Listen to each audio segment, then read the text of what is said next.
I call to order the Lake Mills Plan Commission meeting of March 28th. Proceed with roll call.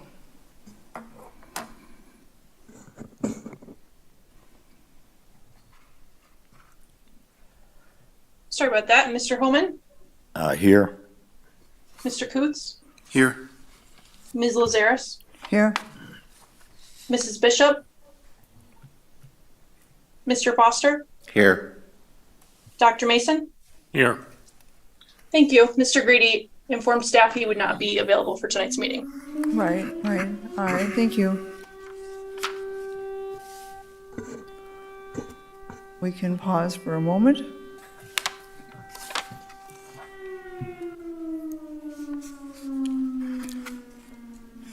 All right. Item number 3, correction and/or approval of the meeting minutes of February 28. Move to approve. Mr. Holman. Mr. Coots will second. All right. Moved by Mr. Holman and seconded by Mr. Coos to approve the meeting minutes of February 28th. Is there any discussion? All right. Hearing none, then we'll proceed with the roll call vote. Mr. Coots? Aye.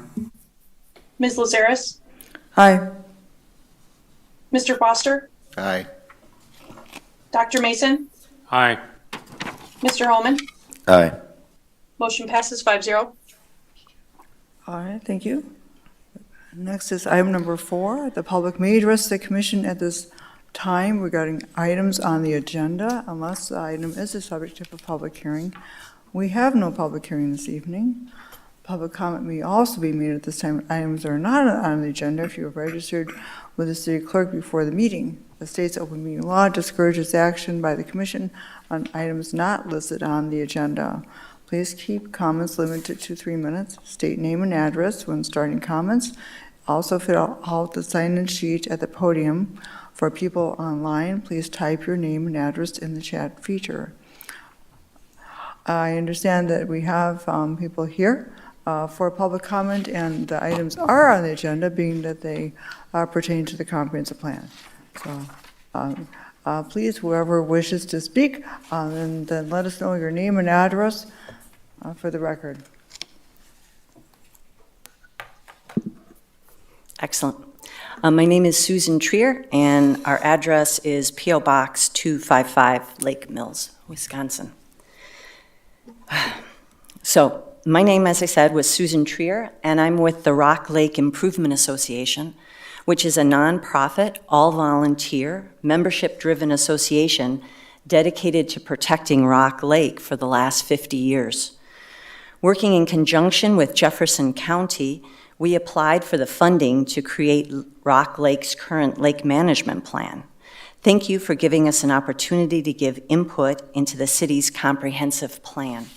I emailed our comments to you on 3/25, and they are organized by plan section with like a screenshot or a snippet of the red line document, and then our comments following it. And I hope to use this open comment period just to highlight a few of our comments, so it's not comprehensive.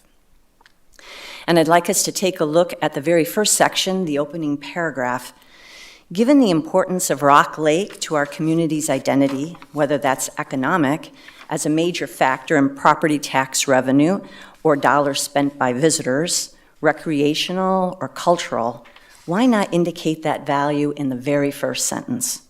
We suggest changing that sentence to read, quote, located at the western edge of the city, Rock Lake is the most prominent natural feature in Lake Mills. And here's the addition. It is the community's key asset and one that requires an active and ongoing effort to prevent its decline or degradation, unquote. There are relatively few changes to this paragraph from the last plan, projecting a healthy lake unchanged in the last 10 years. This is incorrect. It's important to note that the waters feeding the marsh and Rock Lake have degraded. In 2018, Mud Lake was designated as impaired due to excessive nutrients by the Wisconsin DNR. Then, in 2022, Rock Creek, which flows from Mud Lake and into that marsh area, was also designated as impaired. Neither of these water bodies, which are the main source of water for Rock Lake, have plans in place to address this designation. Consequently, the buffer, which this plan suggests protects the lake, is actually in trouble. These changes should be noted in your plan.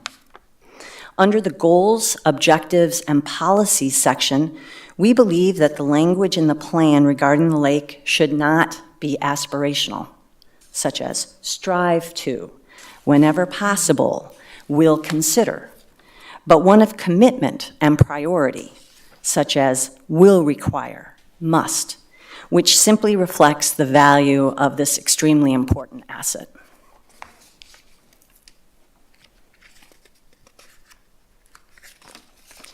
And then let's look at Objective 4. This objective focuses on best management practices for erosion control and stormwater runoff for new development. We urge this objective be modified to also include remodeling and renovation within the city as well, rather than just new. Another area we'd like you to take a look at is Objective 11, which talks about the city's urban forest. This objective should specify that only native trees be used when planting new or replacement trees. The city should commit to prioritizing the importance of keeping established trees when considering new development or the redesign of public spaces.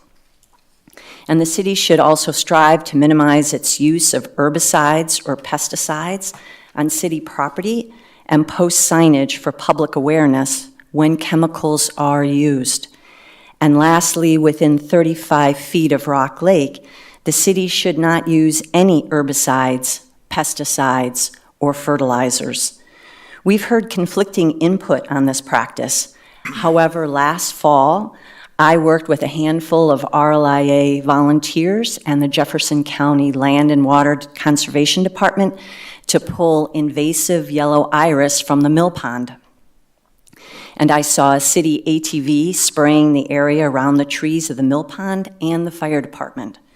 The staff member was wearing protective gloves, indicating that the spray was not benign. Consequently, the city does seem to be spraying within 75 feet of Rock Lake. And then lastly, under the vegetative buffer strip section, this should be changed to vegetative native buffers.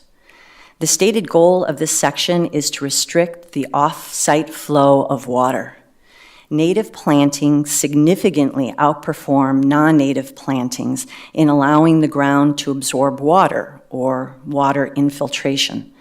Native plant root systems can penetrate the soil to a depth of multiple feet. 1/3 of the native plantings' root systems die annually, creating extensive channels for infiltration. Turf grass, on the other hand, has a root depth system of about 1.5 inches and creates a hard surface which promotes runoff. Lawns allow 7 to 9 times the amount of nutrients and 18 times the amount of soil and sediment to enter the lake. Currently, the city ordinance suggests native plantings. In this plan, the city should explore changing this ordinance to require native plantings. Thank you for giving us the opportunity to work with you to protect Rock Lake through this comprehensive plan. Does anyone have any questions either from the email that we sent you or from my comments this evening that I might be able to answer? Does anyone have any questions?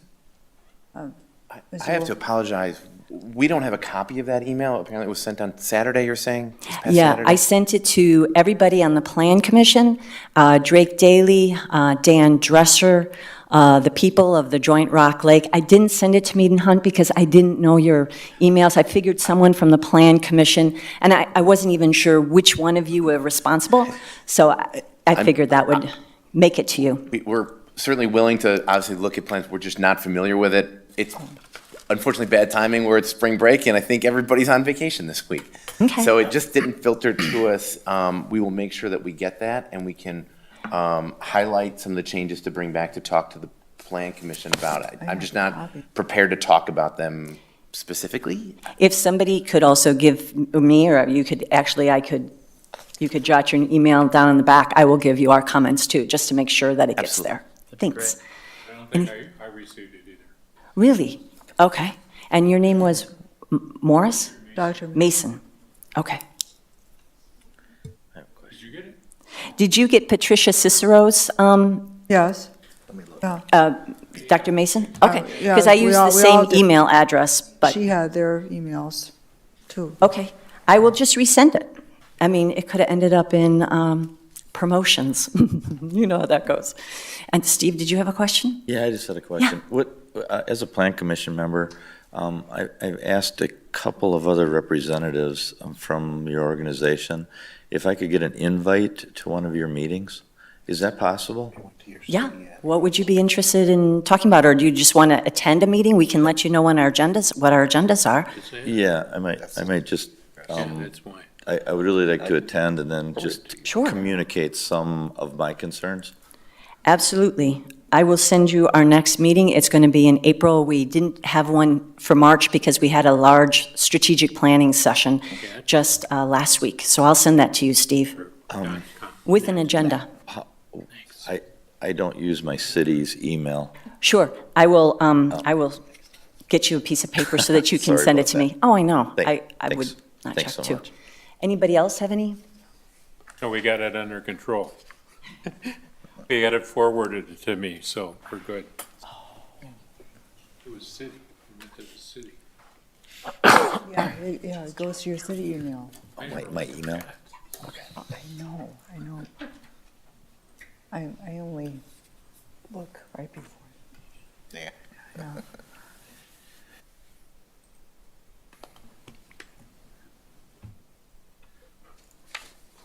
Thanks. Yeah, thank you.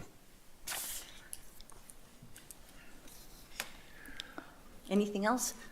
And we certainly can come back next month to answer questions too. Thank you. I thank you, Ms. Trier. Thank you for your comments. We appreciate that.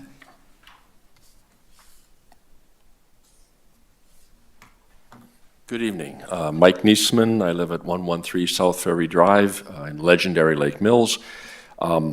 Besides being a happy shoreline owner, I'm also a member of the RLIA, and I just wanted to second Susan's comments and encourage you to strongly consider them. I was involved in the recent sort of fiasco over this sidewalk that's being built on South College. Fiasco is too strong a word. It was a lot of work and effort, and it seemed to me the main reason for encouraging it was because it was in the plan. And having been in the federal government for almost 30 years, plans have an important lifespan and people follow them, which they should. And although this plan has been referred to as a 30,000-foot level view, it will be looked at on a 6-inch level 10 years from now. So the language you use is very important. I really would urge you to consider what she's been saying about these things, the aspirational nature of should as opposed to shall. So yeah, not to belabor it, you guys do a lot of time and I appreciate your efforts, but these plans become almost written in stone. So thanks for your efforts on that. Thank you, Mr. Smith.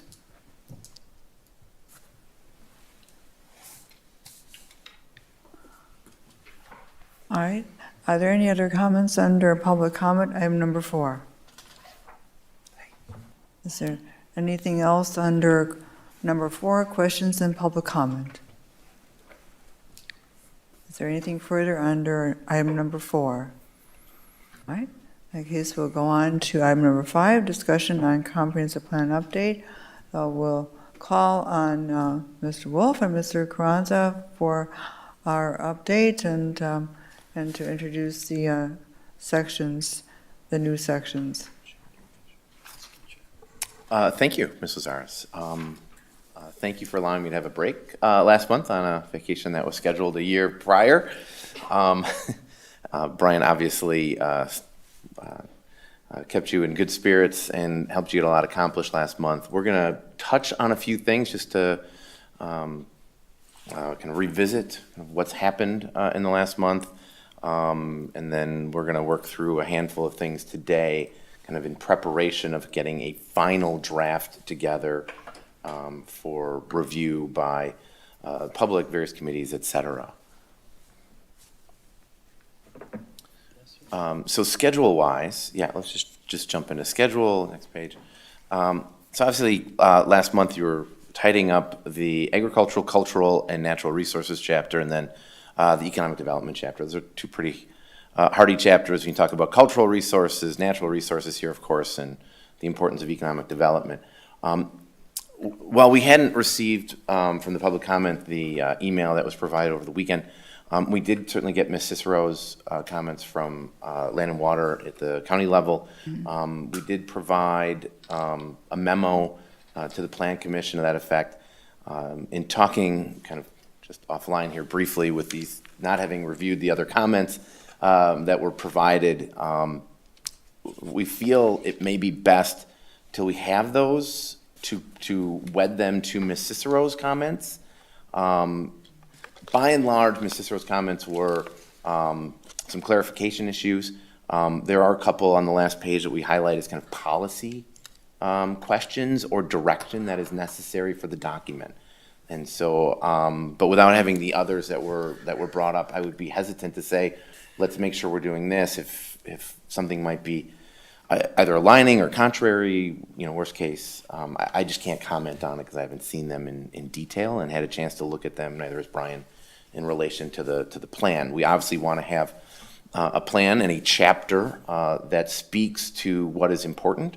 As a part of the focus groups, we did meet with the various lake organizations on the front end and tried to incorporate what they had told us at that time. And of course, what the public had told us through the public survey. But again, this feedback is also important after they've had a chance to get their hands dirty with a chapter of the document to see how it addresses concerns of their organization. So I'm hoping that you'll be comfortable letting us review that and then maybe send a memo out again to everyone so we can then see how it integrates into the chapter.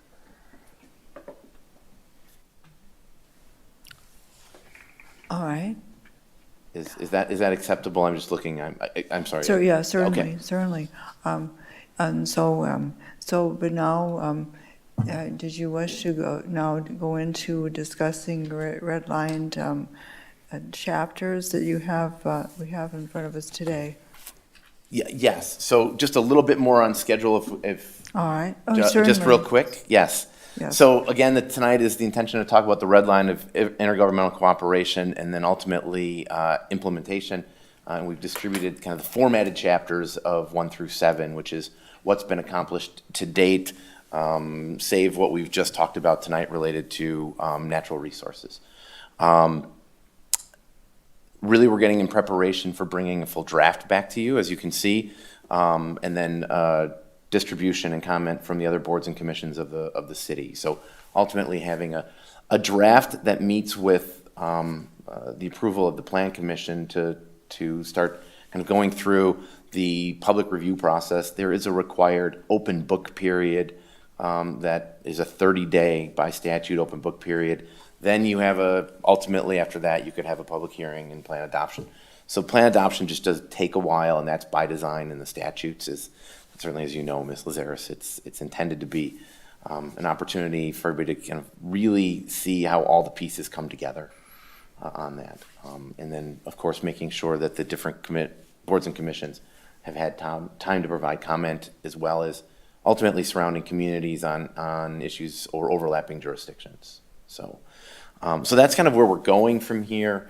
I would say we're in the home stretch, if you will, of plan development, but certainly does not mean, and I think our next page is about still accepting public comment. So as people see the document come together and have a chance to really read all of the pieces comprehensively, I'm sure they have thoughts, as we're hearing from different important organizations in the community. We still want to encourage people to provide written comments to us so we can bring them to your attention to be evaluated.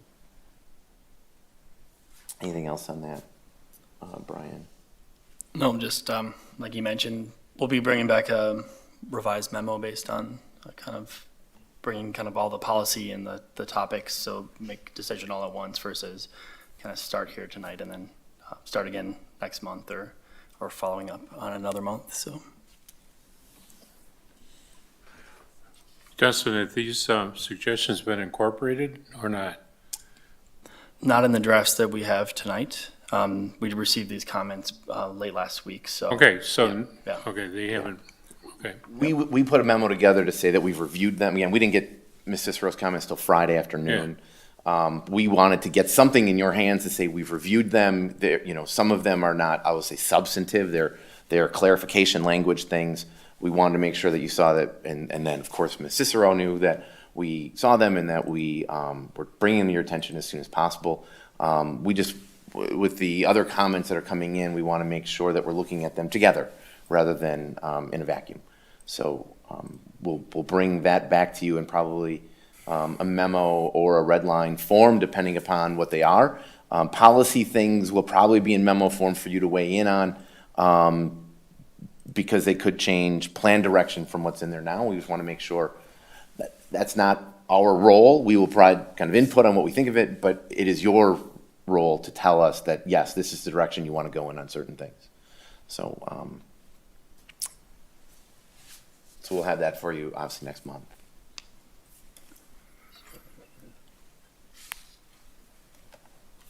Not able to get I can go through and do that. So we're moving into intergovernmental cooperation. Oh, you have it now? Okay. Sometimes technology doesn't cooperate as well as you'd like.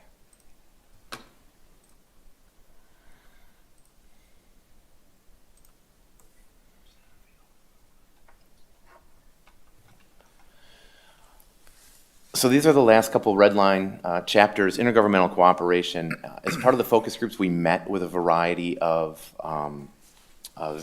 entities, county, school districts, adjacent towns, who were willing. Some were invited and chose not to attend focus group meetings with us. But we met with them on the front end to talk about certain opportunities, how things have been going. There are always communication issues between governmental entities. One of the most important things that's happened this past November, the agreement that you had with the town of Lake Mills expired, and they did not want to renew it in any form. I know that's something that from staff level they're still exploring at direction of the council, but that was an important change from an intergovernmental cooperation perspective. That does not mean that the city is not trying to continue to cooperate with the town. There's certainly been discussions about where can shared services occur and such, but it certainly changes a little bit of the tone of the chapter with that. You have a very good working relationship with the county, and we try to reiterate that throughout. The chapter specifically kind of has updates as to what's been happening over the last decade or so with these agencies. This is more of a kind of a checklist of what we've been doing and things that we want to continue to try to do or pursue with the other governmental entities. This is not to ignore the importance of other kind of civic organizations or groups. They're certainly mentioned in there, but some of those were brought up in different chapters depending upon how it applied to their organization. But as we get into this, we talk about the other adopted plans that the community has, adopted plans that the county has, and how they impact us as we have throughout this plan document. So there are specific things in the agricultural chapter because the county has a very robust farmland preservation program, right? City has very little farmland, but surrounding you is lots of farmland, right? So, but that's a county task. So the first part is really just highlighting those existing plans and the planning framework. We talk about different agencies. It's impossible to name every agency. We try to focus on some of the key ones, specifically DNR and DOT that you work with at a state level. Jefferson Also, County. with the state programs or the descriptions, we highlighted and updated some of the potential grant opportunities. That's really important, certainly in the transportation, implementation of any of the transportation goals and objectives, because their grant funding can, in their local roads program, they're very instrumental into actually implementing any of our long-range plans, so. Oh, thank you, Brian, for bringing that up. One of the keys with grants is kind of staying ahead of the curve on grants. It's knowing what your capital programming is and aligning it with grant programs, knowing what the key outcomes of your capital program is, whether it's a road project or a building project, and making sure that you are looking at the grant programs out there and which will score well based upon the grant program. So it is, as I said, staying ahead of the curve, knowing what's upcoming, because they do have differing deadlines, and there's usually a certain amount of legwork that has to go in before you can apply, whether it is commitments from the city council to cost sharing or ensuring that dollars are earmarked for certain projects. But it is about making sure that we are aware of how to leverage local tax dollar with state and federal grant opportunities. One of the challenges that we have in Jefferson County, as a Jefferson County community, is there's no regional plan commission. Regional plan commissions provide a lot of not just planning resource, but staffing resource to assist with larger regional goals. And there's only a handful of counties in the state of Wisconsin that aren't part of plan commissions. Dane County kind of was in and out for a while, but they have one now again. They also function as the not just the Metropolitan Planning Organization, but your Metropolitan Transit groups or transportation groups. So they're very instrumental in helping procure dollars for those kinds of projects. So it is a little bit of a challenge there for the community when it comes to issues that cross municipal boundaries. Mr. Holman looks like he has a question. Yeah, I just have a question that I just want to be clear on, and this isn't a pointed question. It's more just an open question. Just knowing, I know most of the people in all the surrounding town boards, we have properties in those areas, and their expressed frustration to me is they're the last to know in what the city's doing. So basically just a lack of communication problem. However, I just was wondering, in this process, did you reach out to them in regards to the comp plan? Absolutely. In the focus groups, they were invited and sat down with us to talk about some of those issues or concerns. And again, some adjacent communities chose not to participapate. Yeah, I just think it's I hope we can patch this up. It seems like a lingering issue with, apparently the fire agreement is expired, the revenue sharing agreement has issues, and not being on the city council, I don't know the specifics of what's going on. However, I do know all the people, and it's just an extreme frustration just with the communication or the lack thereof. And I just think they're what they've expressed to me is that they're just sick and tired of being the last to know. So I'm impressed that you reached out to them with this comp plan and at least gave them the opportunity, because all the screaming and shouting doesn't get anything done, and I've heard it all. What we have heard from the intergovernmental meeting, folks groups, and sitting down with the other important civic organizations, I'll stay closer to the microphone, is communication. They do everybody does want to be more involved, and they do want more involvement from the city. And that's not a negative. It's just that they would like council members department heads to participate with the organizations in decision-making. I have not heard that the city is opposed to that. I'm looking at Ms. Bishop only because she's on the council representative here, and Mr. Foster because he was a council member for a number of years. And I know that Dr. Mason, with his role with the school districts, understands that importance. The tone of this plan has been to encourage strengthening those relationships, improving communication. We don't go so far as to mandate certain things. We feel that the city council needs to figure out the best way to be involved in different civic organizations, or how to allocate staff or staff resources into participating in those groups. But we do make recommendations in here for regular meetings between the adjacent and overlapping taxing jurisdictions, including the school district, right? So many important things go on, as you were saying, Mr. Holman. They don't want to be the last to know. I would say the tone of this plan is a very positive one, but it leaves it in the hands of really the city council to determine how implementation of those things will occur. Because sometimes mandating something in a plan like this may be premature because there's a lot of moving parts to those relationships. So parts of the intergovernmental chapter may not be as granular as some people would like. It's hard to say in a comprehensive plan, we say it's a higher level document, what should be done about fire and EMS, right? We've of course tackled on the importance of that issue, but this isn't really the place to get into that, right? The council is weighing over the last 15, 16 months, 20 months, that issue, right? The issue of the intergovernmental agreement that used to have with the town of Lake Mills.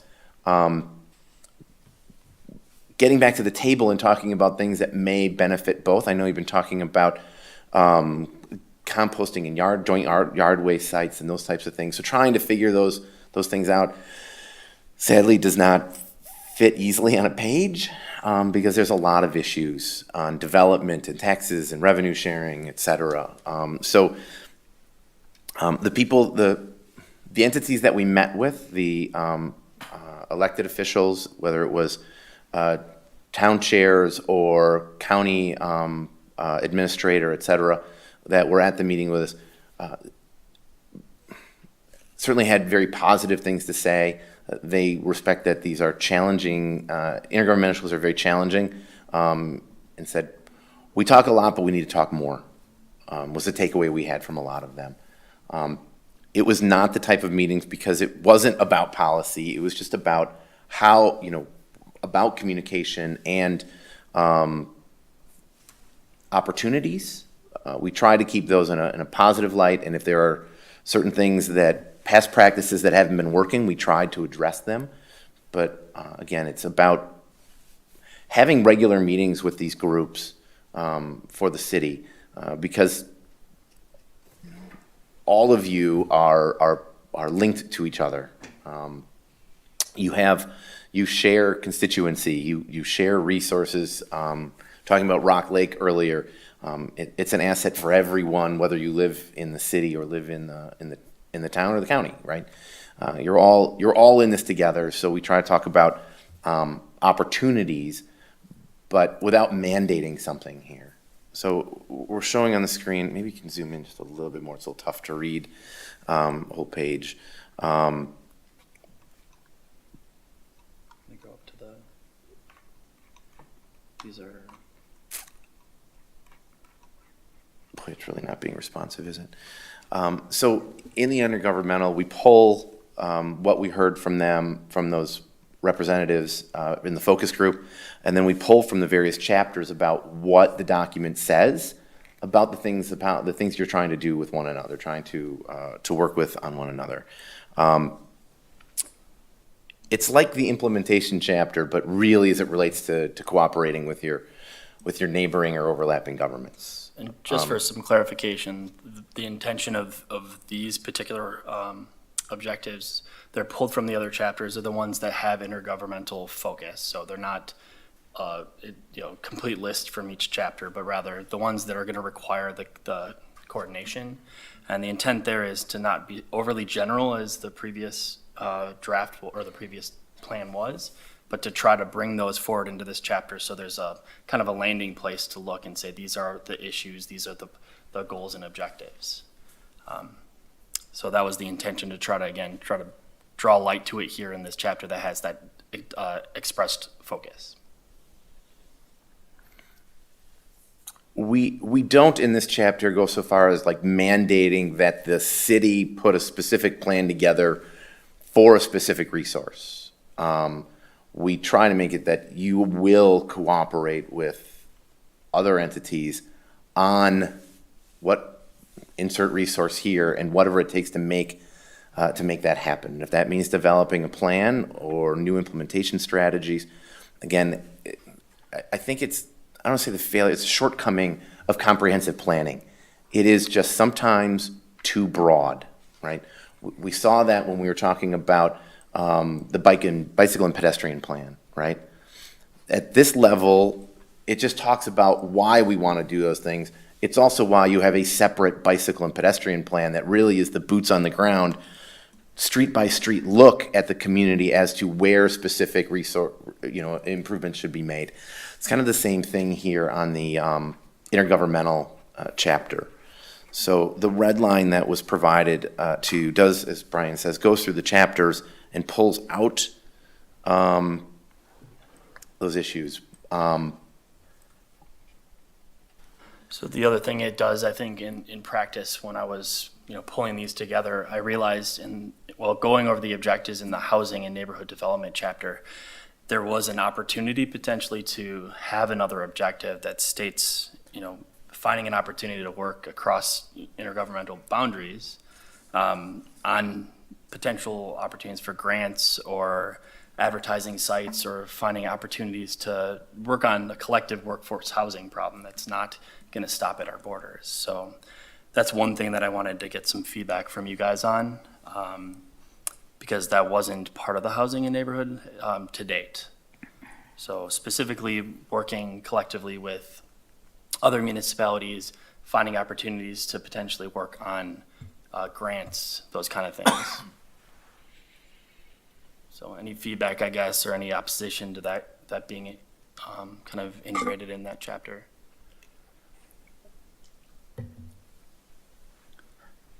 Well, thank you. I'm impressed, because that's really important we got to do some healing here. We have such a talented plan commission at this time. I'm so comfortable with this group and what we've been able to go through. I'm going to actually, in the next 12 months, I'm going to go out on a just kind of a recon mission, and like I say, I'm going to try to meet with RLIA. I know all the townships, and I'm going to actually try to heal some of the frictionary things, and try to at least be the liaison and be able to come back and have other groups of the city try to work with these people. I know them. I know the issues. I really think that I can kind of help bring it back to the table, so we're so fortunate with the council and all the boards and commissions right now. We have a chance in history to really accomplish something, and we do have to be on the same page, and there's just some separation there, and I'm going to try to do some healing, and then let the rest of the group do the work that we're normally doing. So I think thanks for reaching out to them. It's really important at this time. Oh, Mrs. Bishop. I just had a question, Mr. Carranza, to your last comment. I'm a little confused in what regard other local municipalities would have on our city's decision to develop, consider, implement workforce housing. To the extent we would be sort of going up the chain, county, state, federal, to look for grants, I think we usually do that, and our city manager usually takes that on, is how I understand the process. So Opportunities for housing. So it's advertising the opportunities that are out there and potential sites, but then also opportunities to collaborate on grants. So I think that, maybe not as an objective, but potentially as somewhere else in the plan highlighting that. It seems to me like the free market and housing market generally will draw people from local municipalities to come live here if that product is what they're looking for. I want to go back to the extent that the city should look for grants or opportunities to put those developments in place. That's something we can consider, but I wouldn't really go farther than that in terms of this plan and those recommendations. That's great feedback. I appreciate that. Any objections to striking that comment or just leaving the objectives as they are? Okay.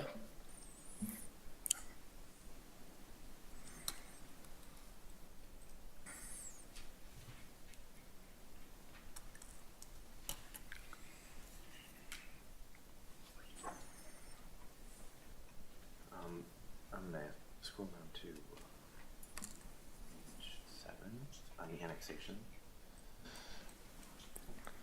There we go. So annexation is always going to be sort of the elephant in the room for intergovernmental cooperation, right? Development at your borders that's not in your community inhibits your ability to grow, right? The expansion of services, the expansion of, so utilities, roadways, et cetera. So it is something that we are acutely aware of, and it's one of those things that this city needs to tackle head on with the adjacent towns, whether it's Astelin or Lake Mills and such. Conversely, for a town, it's really convenient to be located at the border of the city, right? You're closest to the services. So those are challenges, right? If you go down Sandy Beach Road, one side generally is the city, the other side is the town, and you have differing opinions on kind of what should happen with that roadway or the park and such. So those are always going to be issues, right? As the city kind of grows, has grown eastward, we've had concerns about large lot rural development stopping your ability to grow, right? That's, single family homes there, when they put in their own utilities, a well and a septic system or mound system, they don't need public utilities. And then you can't grow, you can't get past them. So we are trying to say here is that the city will focus on annexation where services can be provided, readily provided, and won't be, and you've done this, I think, very well in the land use chapter, not looking at growing or in areas that really aren't appropriate for you to try to extend utilities to, just because it's adjacent to you. There are those logical areas north and south of the existing boundaries, kind of going up 89 and down 89, and a little bit heading eastward, that you can readily serve with utilities. I think you've done a great job of not trying to say we're going to grow at an exorbitant rate and that would alarm an adjacent town that you're really just trying to take over all their land. But it is a point that we try to say that you want to have a positive relationship about annexation and that you are going to try to protect your ability to grow in the areas that you have identified for growth. I think that's important for towns to know, and that is a priority of the city to say that's where we're going to grow. There are other places that we're not going to focus on, so the town can be the town.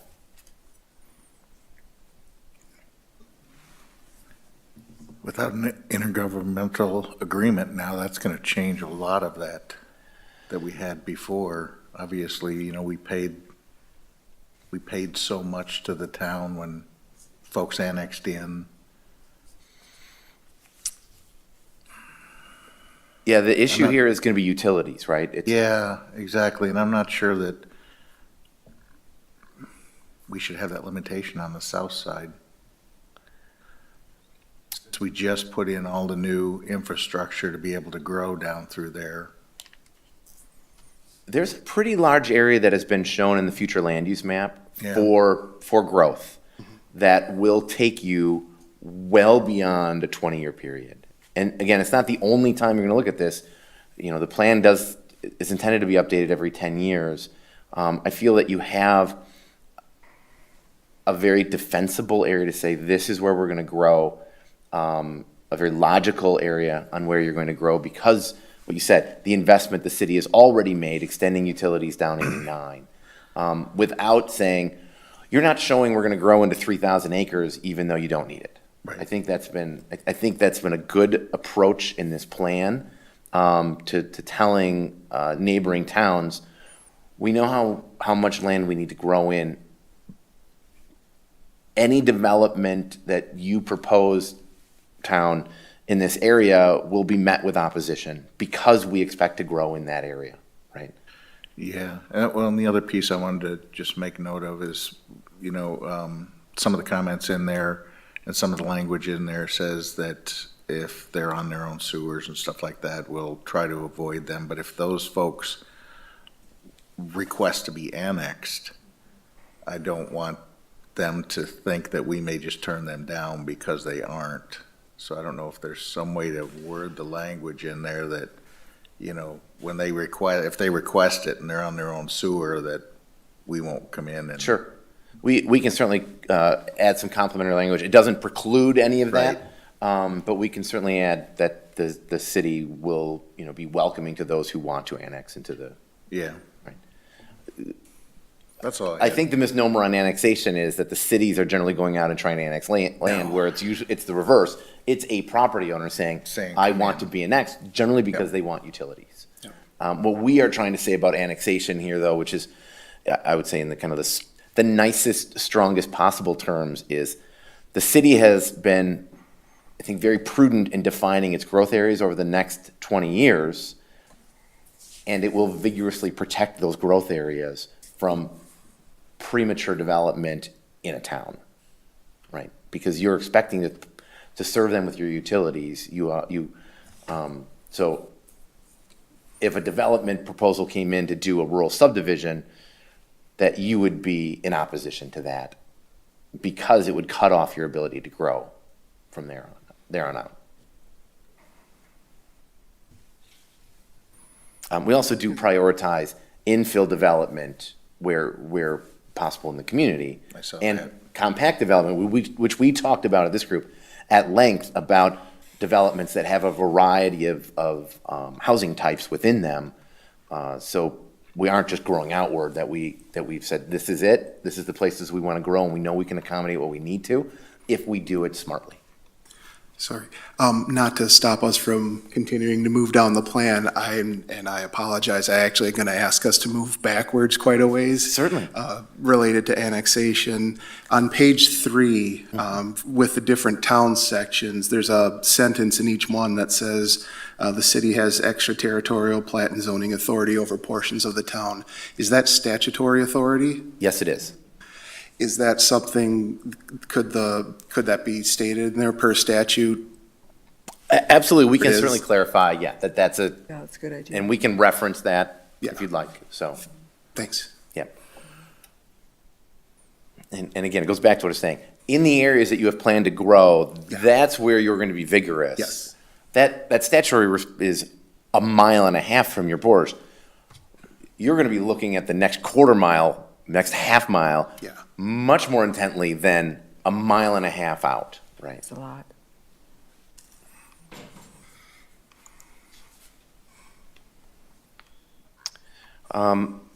With that, that's the bulk of intergovernmental cooperation. Like I said, it doesn't get as granular as we may like.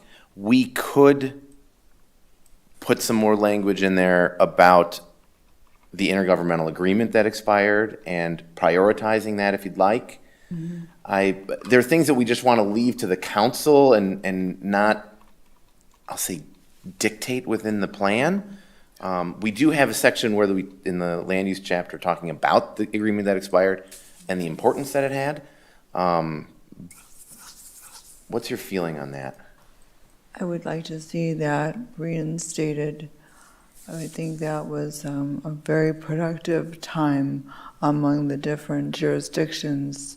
If you go back to that period of time, 2001, 2002, and also along those lines, for about 20 years ago, for about a year or two, the different jurisdictions, including the school district, met quarterly to talk, to talk about goals that they wanted to achieve over the next 2 to 3 years.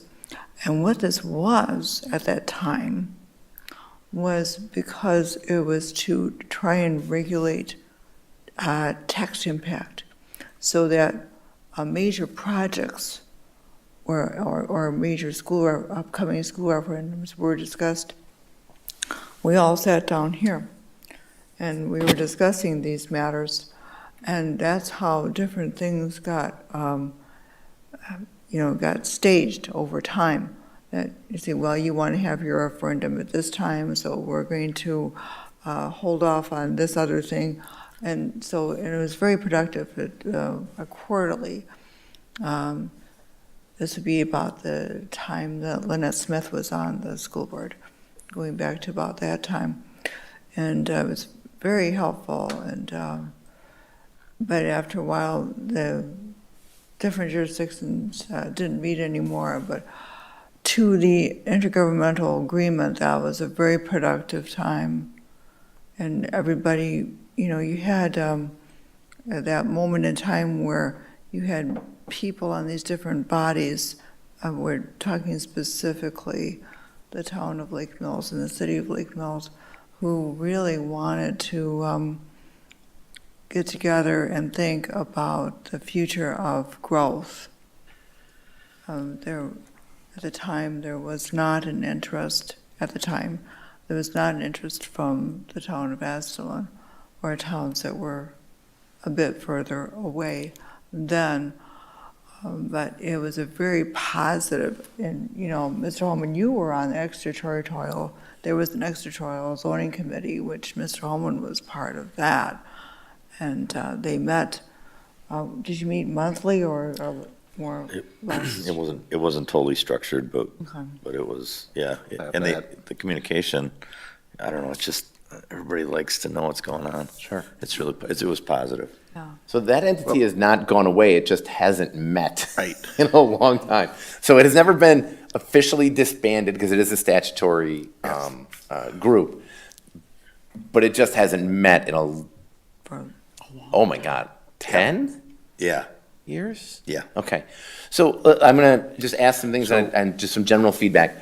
If we put some language in here about prioritizing regular meetings about key, shared issues, whether it's border issues, infrastructure issues, growth issues, we could say meet regularly, and we could say, i.e. quarterly. I don't want to mandate a time frame, but between, the county and the towns, et cetera, and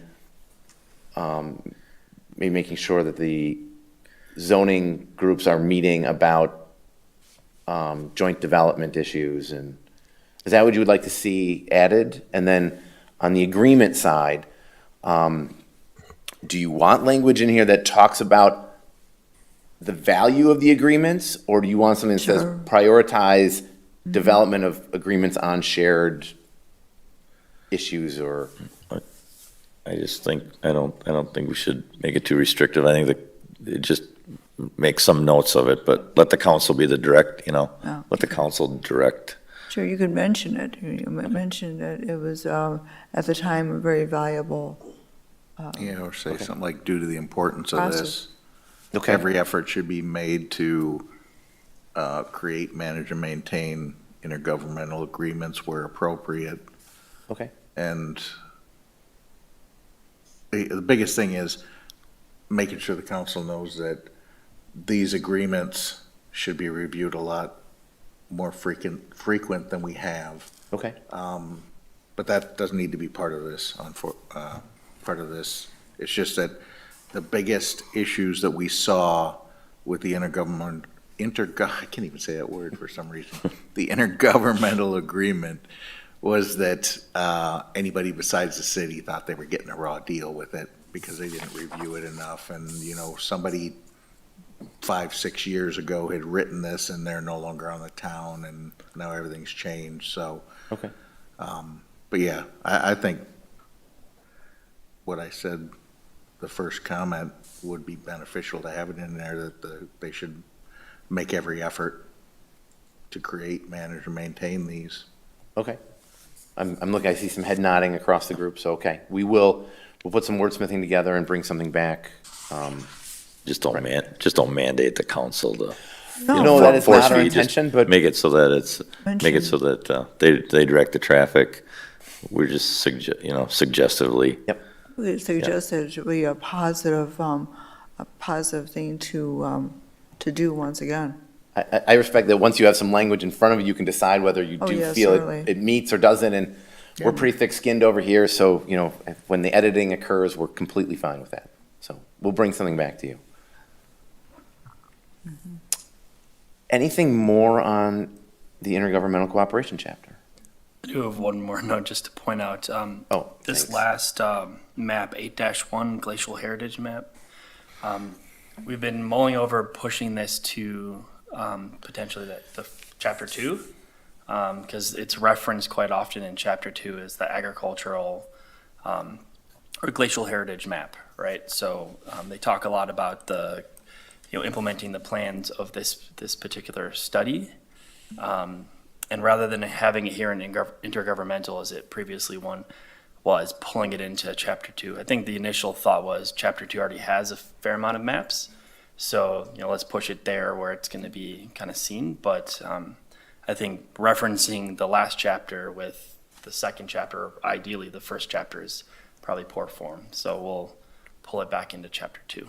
I like that idea, and then to that you could just remind the reader that indeed the map is in chapter 2. Certainly. I'm embarrassed that I didn't bring that up because I was on the appointed steering committee for the DNR when we did for about 2 odd years putting that plan together. Okay. With that, we're going to switch over to implementation.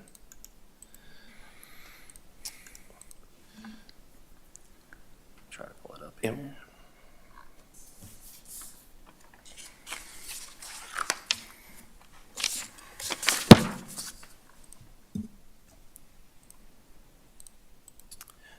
So while he's doing that, so the implementation chapter obviously is action-oriented. It is intended to be kind of that clearinghouse of what we're trying to accomplish here.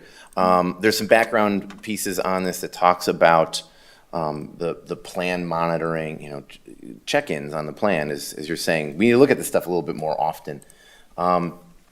It talks about, when changes should be made and how it should be administered. Communities kind of all have different perspectives on this. We've found that making sure that we're identifying champions on administration, on implementation elements is important. Mr.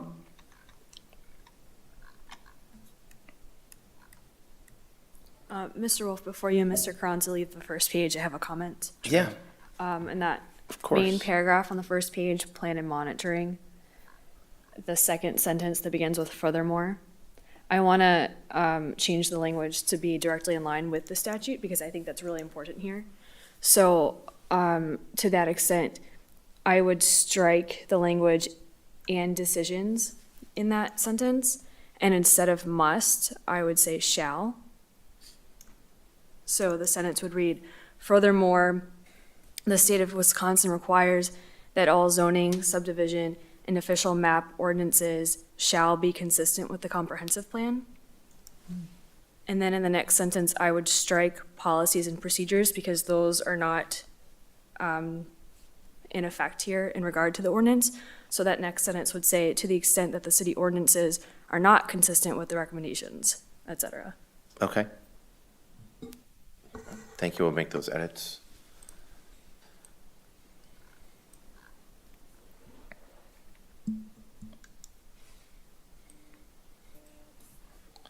So there are sections of this, as you see, on annexations and zoning by and large that aren't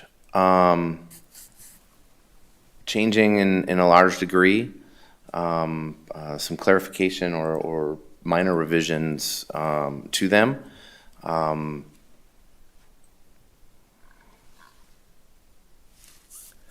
The official mapping one is the one I really do want to focus on. The city doesn't have an official map. An official map is a statutory document that enables you to preserve right-of-way or show where roadways are going to be and make sure dedications occur, show where public lands are going to be or where you need certain utility infrastructure. I think it's an important document for a municipality to have, and it is one that I would highlight as a true priority for the community to develop, because it is specifically spelled out in the statutes and has a lot of teeth when you are trying to make certain decisions about future growth, infrastructure, expansion, et cetera. So, Go ahead, I'm Mr. sorry. Yes. No, I was Mr. just curious how that differs then from the future land use, and how do you keep that up to date? So communities that I work with that are high-growth communities evaluate their official map annually. It does a couple of things. One, they evaluate what conditions may have changed that could result in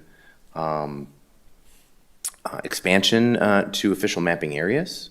Sometimes in high-growth communities, sometimes they do outgrow where they think they're going to be growing into, and they need to show roadway extensions even further out. We generally don't get into like every potential road being illustrated on there, but they do like to update it to say if we have grown that they are showing the new roads, et cetera, because sometimes that does impact where they need other future infrastructure, whether it's water towers or pump stations and those types of things. Now, is that a council function that divvies that work down to, say, Public Works and? I would suggest it starts with Public Works. Usually what happens at a staff level, it starts there if you're talking creation or amendment to the official map, it starts at a staff level and then goes to, I would say, a Public Works board, then to a plan commission, and then ultimately it's the council that's responsible for it. There is a public hearing that would be held on that because, again, it does have statutory teeth to it. Some communities show every potential like park location because if a development comes in, they want to make sure that they have the teeth to require a dedication where they want one. By and large, your other long-range plans, the comp plan and your park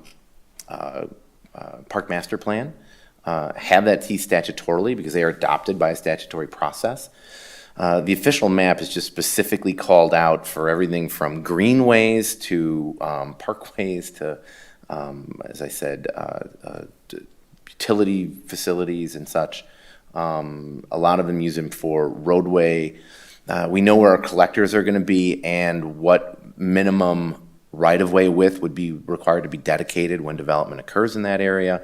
It has a lot of teeth on specific routes that if someone came in and was looking to put a building in the middle of where you're expecting to put a roadway, you can absolutely tell them no. But also when development happens, you can say, we are showing a future road through here. If you're subdividing your property, you're going to have to dedicate land, which is a standard process that the city has as part of the subdivision code. But again, there's a certain level of statutory authority that the official map gives you that I feel that you're going to want to look at, especially as you start growing southward. So it gives you more than what a future land use would give you? Yes, it does. Okay. I would also add that it provides sort of like a single source, right? So if you want to point to an official map to a developer to reference for, as opposed to referencing a transportation plan, a future land use map, a utilities plan or some other document. So sort of brings it all kind of collectively together as you're envisioning kind of a shorter window. So again, that's, I guess then, since we don't have anything in there right now, and I didn't see any other thing than just saying official mapping, did you have some language that you were thinking to put in there? Just that we would, again, it would be a priority to develop an official map for the community. Is that We going to would, show up in the objectives, or is that going to show up, so when we would get to the table on oh, the tables, okay. table, Gotcha. yep, we would put it in there Okay. as development official map, assign some champions, which would probably be city staff, a public works board, those. And we do have a question for you when we get to the table, so about, if you list 9 champions, is that really 9 champions, or is it really like, should you list 1 or 2 who are really the ones who are tasked with this, right? There's a lot of staff issues, but some of them are council. Do we want to list every entity that should be involved in that, or kind of the couple 3 key entities? Yeah. So, The way I look at it with champions, you should have 1 champion. Everybody else is supporting role in there. so maybe that's what we should do. We should add a column for support. So we have a champion who's leading this initiative, and then Who supports Support? that champion? thoughts on that? Yeah, I agree. If you have Good idea. 9 people in charge, you've got no one in charge. If you can pick 1 or 2, then and there are other roles to be played. There are other people that have to be involved. But if someone's going to be a champion, they're going to be a driving force, and that can't be a humongous group. I also am fearful of someone feeling they're being left out of something that's important to them, right? I don't want the Public Works Board to feel that, why weren't we listed here as an entity, right?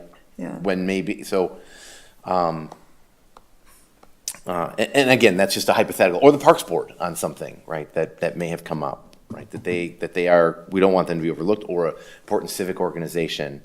There might be one where a civic organization is a champion, but it still is going to need someone in City Hall, right? Some entity from City Hall, whether it's a council or a plan commission or another standing committee to participate, right? Well, could you use the term like project manager instead of champion, because that's really what they are. They're managing all the input coming in, or some other word phrasing like that, so people don't feel like they're, I'm not the champion, so. What I want to know when I look at this list is who is the ultimate decision maker or authority on this? Okay. Because you can list all of the commissions, but at the end of the day, generally we only make recommendations to the council. Yeah. Or sometimes the council delegates its authority to the city manager to make a decision. So I'd want to know whether it's statutorily or a recommendation we're making, who is going to make the ultimate decision and review all of those recommendations the other boards are making. But you Yes. also, like you were mentioning, a champion goes above and beyond that, so could there be place for 3 columns? Not that I'm asking you to do that now, but, the ultimate responsibility everybody realizes for all this stuff is gonna go pretty much to the council already. And then that champion is just the person that is tasked with managing the input and putting the processes together to get it to the council or to whatever the body is. Yeah, let's look. I'm gonna ask Brian to zoom in a little bit more so it's easier to read. I don't need to see every column. There we go. So let's look at. I'm gonna pick on Okay. under this ag and natural cultural resources chapter. I'm sorry, I just can't see it well up there. Keep pan over a little. So we have enforce the city zoning code to ensure new development in the downtown area is compatible with established character, et cetera. Right? I mean, the buck stops with the city council, but are Yes. they really the champion of that issue, or is that a plan commission? Or is that a Legendary Lake Mills? Or is that so you see the challenge we have here, Right. right? Yep. The plan commission is gonna review all the development in the downtown. So are they really the champion of making sure that the zoning code is enforced to ensure development in the downtown area is compatible? Ultimately, the council is responsible. The But planning my concern there is, Commission does a lot, yes. yeah, so my concern there is the council then listed as the champion of everything? Because then we're back to Mr. Good saying, if you have 9 champions, right, but the council's the champion for everything, and they can't be, right? They physically, And they don't have the shouldn't- resources to devote to that. Yeah, they shouldn't be. That's Wow. what they have the Plan Commission and Public Works and all these other commissions for, is to do that work, to present them with recommendations for a good product that they can either approve or change. So that's why I would say the champion does go a step below that, where you could say, especially for that one, okay, the plan commission is the champion, but you do have all those other pieces and parts that you have to collect information from. The support, like, right, that while the plan commission is going to make sure that those things are attended to, the support is going to be probably the city council, the city staff, and I'll say Legendary Lake Mills, right? Does that make sense to everyone?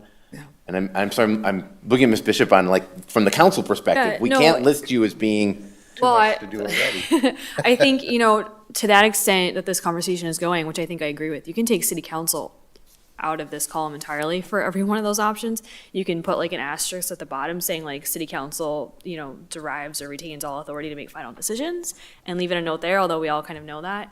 And then, yeah, like if we're gonna call this column champion, that's fine, then who takes the bulk of the work? Okay, for a conditional use permit, the plan commission is holding that initial public hearing. We're holding the initial meeting with you, making that decision and that recommendation ultimately to the council. So if we're looking at who's doing the bulk of the work, fine. I think in a lot of ways, there's some implied tasks that happen from city staff and from your company. And I don't know that we need to list you and city staff every time. That seems in a lot of ways redundant to me, but if we want to identify a specific organization that could be considered, again, I don't want to make it mandatory that we have to go out and get a resolution from like Joint Rock Lake Committee every time. That's not feasible, so I don't know that we need to list like every support item or element. Okay. Just for brevity and making this make sense at first glance. That's where this is very helpful. I agree. I would add one thing, though, at the end. The Chapter 9 tasks are something that probably should be championed by the city council. When it's talking about monitoring development activity and future implementation, increasing community awareness of the plan, that Yeah, good point. particular level, Okay. that chapter probably should be championed by the council itself. Yeah, I agree. What I was just trying to say is I meant to the extent that one organization is having a role in every one of these things, they probably don't need to be listed every time. But I agree with that point, exactly. But there will be some select things that really just are the city council's responsibility. Let me ask about listing some of the civic organizations and such in here as whether it's champions or support. It's easy in a city plan to assign responsibility to things that city has control over. And when I say city staff, I'm including whatever consultant staff you may have, et cetera. They're all couched in that. Do you want different groups listed, or do you feel that it would really fall to the city and whoever you've identified internally as a organization, whether it would be a parks board or a public works board or a plan commission or city staff, to work with those entities? I'm wondering the best way you feel to handle this.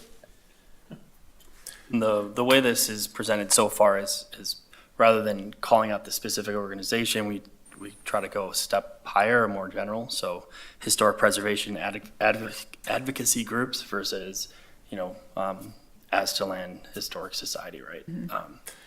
So that's how we've attempted to accommodate that, but, some feedback on how granular you want to get.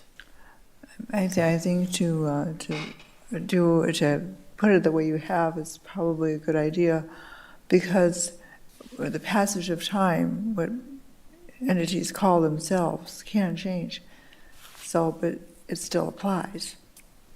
So whatever describes them is Okay. probably fine. So working for a state agency, I actually just made this comment to a person on my team today. None of us actually do any work at the DMV. All of it is done by our administrator or whoever she delegates. So the joke is always, we don't do any work. Christina's the only one that does all the work. Maybe this is something similar, as the ultimate authority. The council does have the final say on all this. it might need to be a task of the council to investigate and to actually reach out to some of the specific groups of saying, will you champion, will you champion this area for us? I agree right now that you have to list it generally, because you can't just assign something to someone and then say, it has to be you. If they don't want to, they don't want to. But I think if the council itself would be reaching out to the various groups and asking for their involvement, that would be a great way to start pulling these groups in and formalizing the process a little bit more. Okay. I agree wholeheartedly, and I'm just going to say this is actually a tough position to be in, because the second you start listing groups or not listing groups, somebody somewhere is upset. It's inevitable, honestly. Sorry. It's just the truth of it, which is why I'll say that. So I think it is the council's role, and we should embody that, to reach out to our stakeholders and get that input. I don't think it's necessarily our role here as the Plan Commission or even as City Council to start listing organizations that are not city organizations with either city staff or boards and commissions that are created by our ordinances and city council resolutions, because you have no control over those groups. And so I wouldn't list groups specifically. Again, we can say like there are a bevy of civic historical minded organizations, however you want to word that or phrase it, to include the most amount of people and groups that you can. But the second you start listing them too, they change. Or if people say, well, we've changed our policies or our mission statement, and it doesn't match anymore with the city. And so for that perspective, I would advise leaving out names and specific groups. Okay. I'm going to pick on one on the bottom of page 6, which is right here. It's the zoning.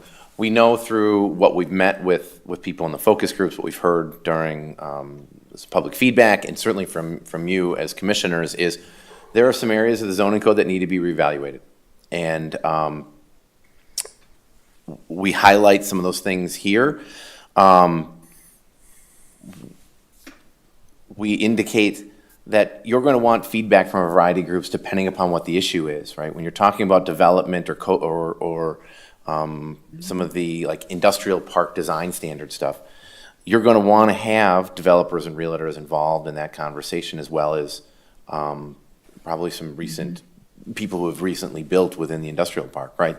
You want it to work, but you need this feedback from different groups. We don't want to say someone specific, but we also want the people who have taken the time to participate in the process to know we heard them, and that the city takes this seriously, and that it is listed as an implementation item, right? That's something that they're going to work on.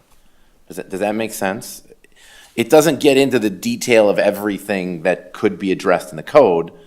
It does, as Brian said, it's that higher level of, we know this is a concerning issue and that there will be a champion. I'll say the Plan Commission is going to look at this. And that may mean that they work with they may be assigning it to the city staff to work with different stakeholder groups and select members of the Plan Commission to address those things, right?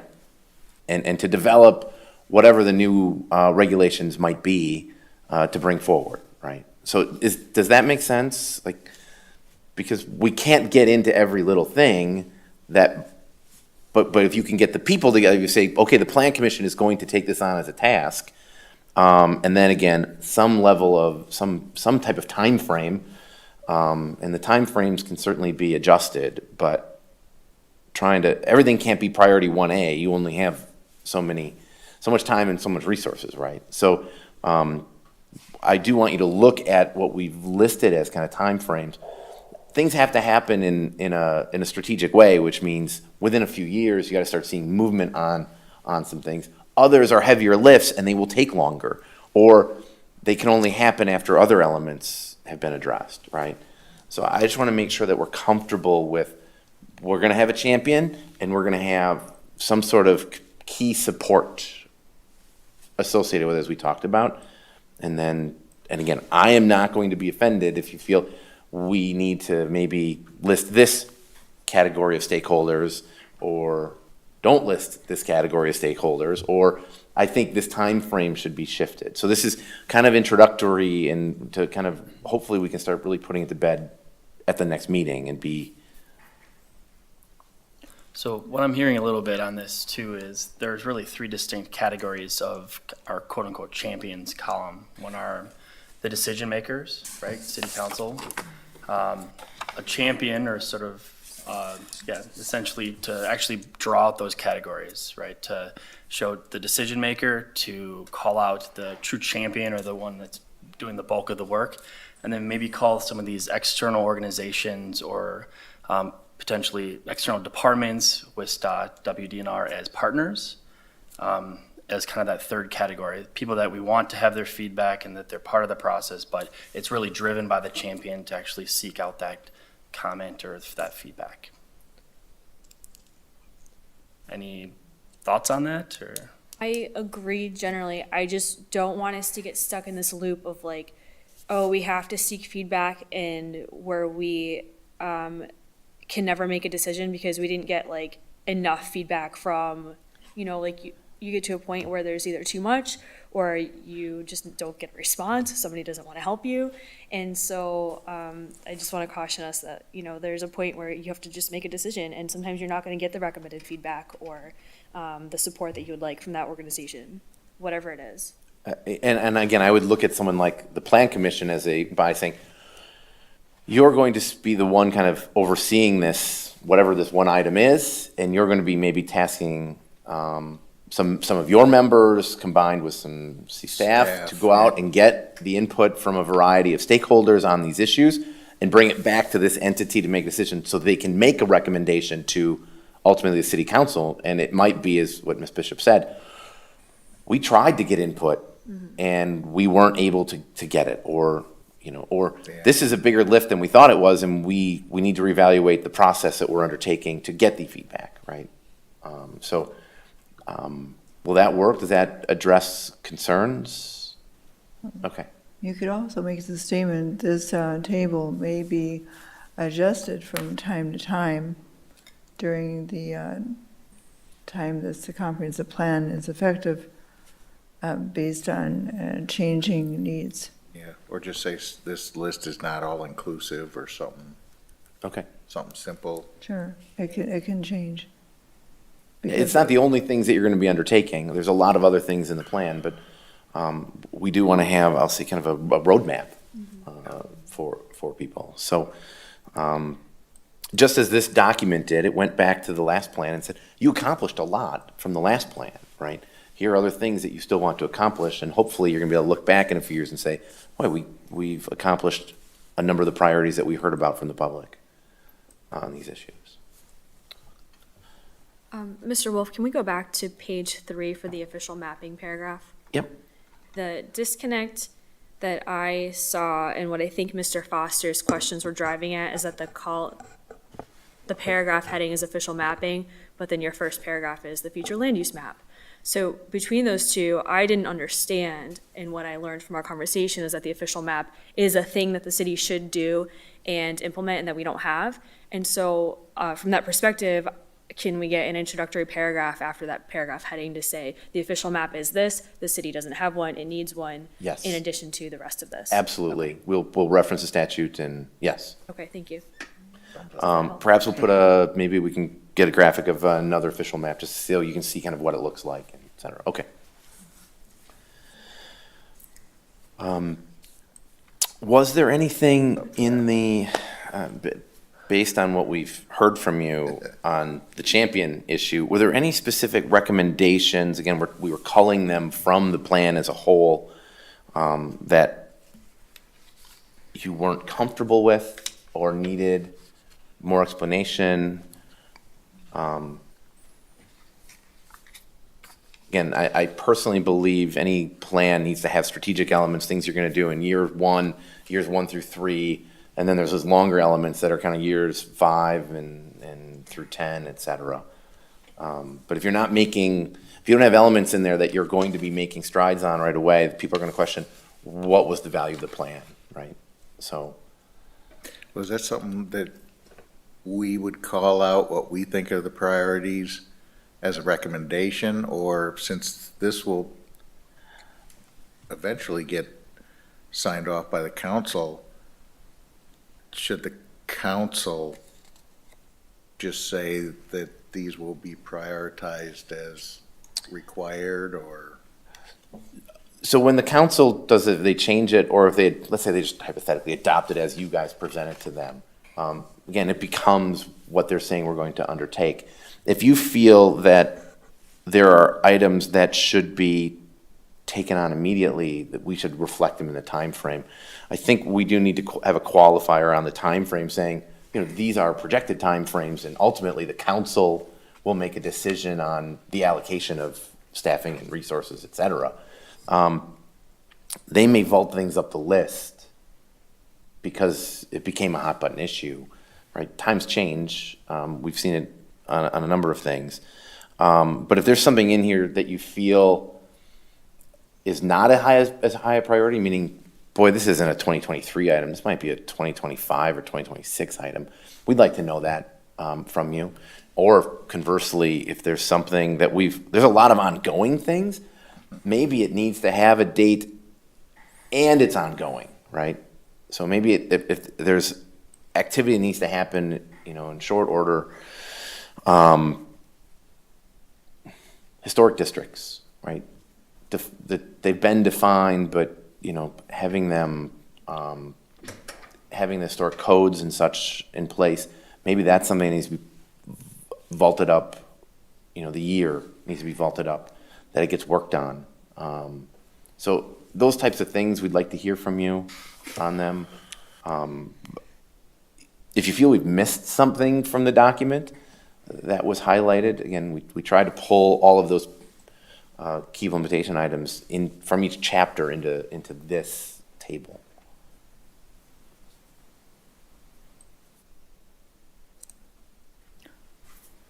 It's certainly not going to be the last time you're going to see it also. Right. Adoption is not imminent here. We'll have an open book period. We'll have a meeting or two in that time frame.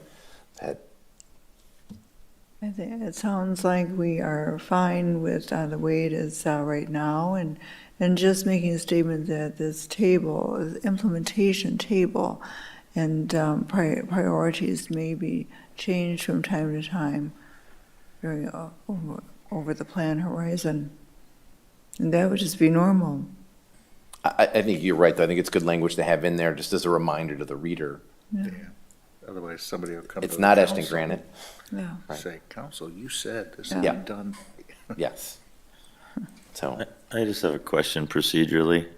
If, let's just say we botched something, that we really either added too much or we missed something, what is the vehicle to make the change? Because I'm struggling with this now with the zoning code, and, you know, as you can remember, it was like took us 5 years to, you know, really get that new zoning code, and I feel there's some issues we need to address. I'm struggling because I'm not prepared fully, but I'd like to make these changes. Now, with that said, could you just explain procedurally how, if you know, if we agreed now, Yep.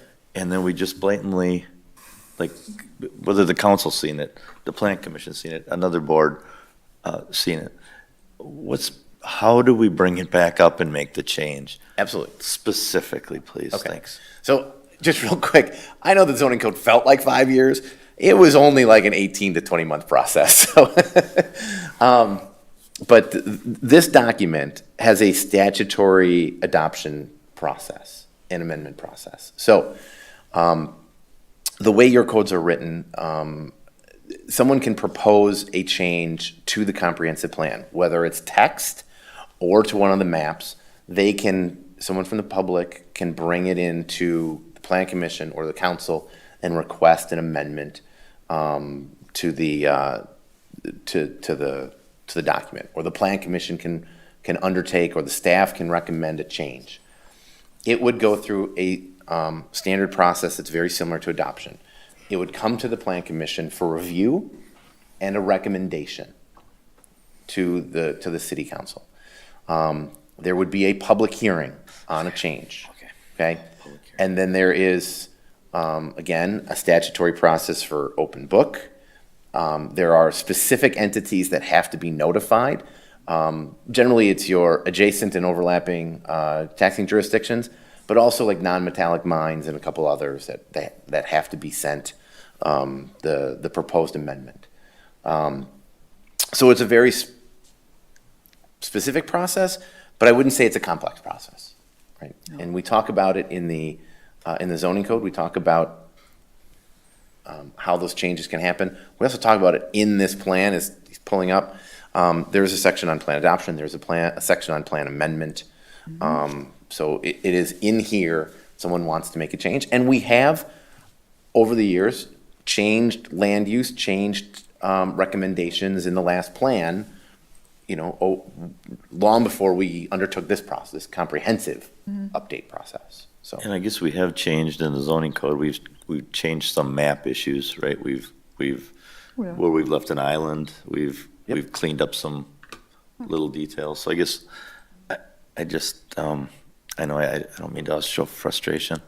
It just, I like to see a vehicle where we don't have to feel like we're making a mistake here, so that we can actually be comfortable with our decision and recommendation, and yet be able to change it, is all. That's all, that's the simple. yeah, the plan is kind of based on a kind of snapshot in time, right? Based on current circumstances.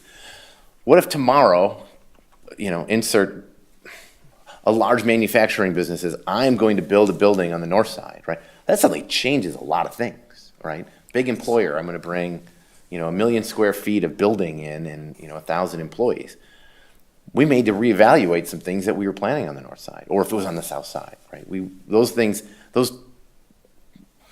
happen to communities. You absolutely can react with the plan to look at what will this thing that we certainly want to see happen mean to an area, and what changes might need to occur to ensure consistency amongst all our long-range documents and zoning codes, et cetera. It is not etched in stone. But it's a guidance document. You're not going to change it every 5 minutes, but it's not meant to never be touched. That goes back to the plan monitoring component. What's working, what's not, what are we doing, what are we not doing? Thank you.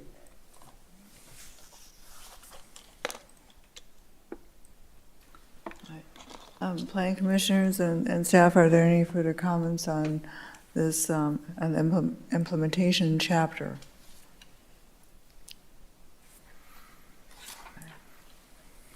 Right.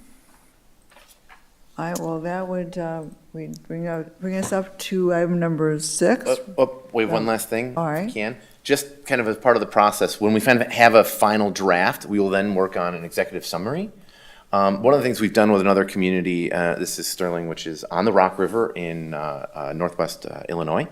Their executive summary is more of a digital format, highly interactive, very graphical, and I'll let Brian kind of walk Sterling, through oh it. goodness, yes. So this is, we can certainly add just another, I'll say 8-10 pages at the front end of the document, and that's certainly a possibility. This may be a much more user-friendly way to go. So the intention here is we'd highlight the public involvement process, we highlight some of the main objectives, key priorities, those things, and then highlight key projects and implementation items. So this is City of Sterling, again, just drawing an introduction to the community. Some of this you probably can't see, but highlighting, again, demographics. So it walks through a plan very similarly, but at another step up, and really just digesting kind of the meat of the plan and presenting it kind of on each page. So going into the numbers of demographics for that issues and opportunities chapter, and then highlighting public engagement process. Real quick, these are clickable components, so that will then drill down into more information if you wanted to, or highlight them in a larger format so you can see them take up full screen. Yep, and we'll have the opportunity to click in certain sections to go to a chapter within the plan that's linked on the city's website, so you can take the amount of content that you're willing to kind of digest at a time. But yeah, just highlighting all the mapping. Again, this is meant to be much more user-friendly, and I think a better way to market what the plan truly is. If people want to get into the weeds and go really into the details, that certainly is there, and the work kind of was done, obviously, by this body for quite some time. But this is just one example, and we can provide you guys with a link to this so you can sort of see an example of it, but Again, some of the plan graphics that have been brought in for some of their key elements.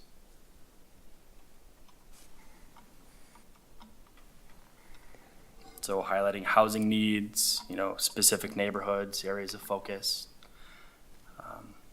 And then going through economic development, which obviously for every community is a very important part.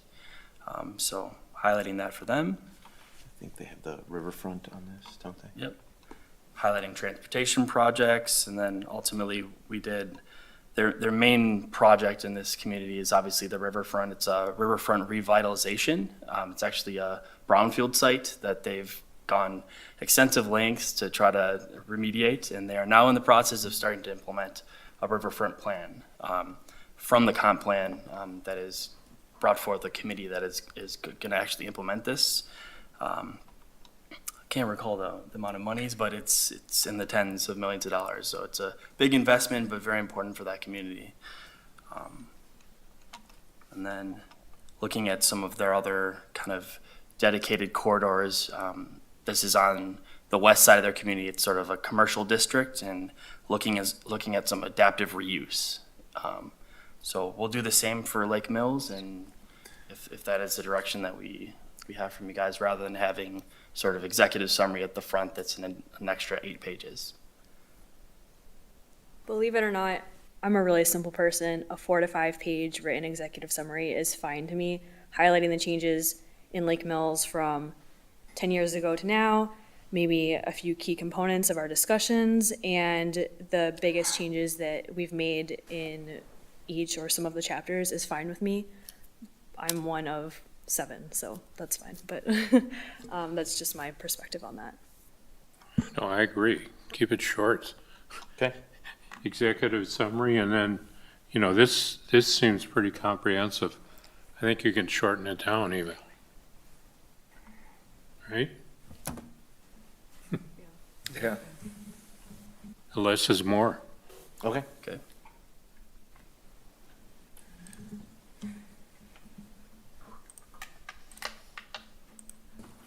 Hi, is there anything else, planning commissioners and staff? Hi, we have item number 6, recommendations for future agendas. Mrs. Bishop.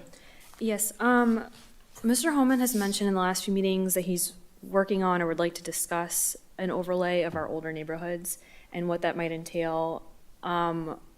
I would like to have that discussion as well, so I'm hoping we can get that on the agenda, at least as a discussion item, just to figure out, do we move forward on something like that, or is that not something that this plan commission is interested in? Well, certainly, we should have that on the agenda.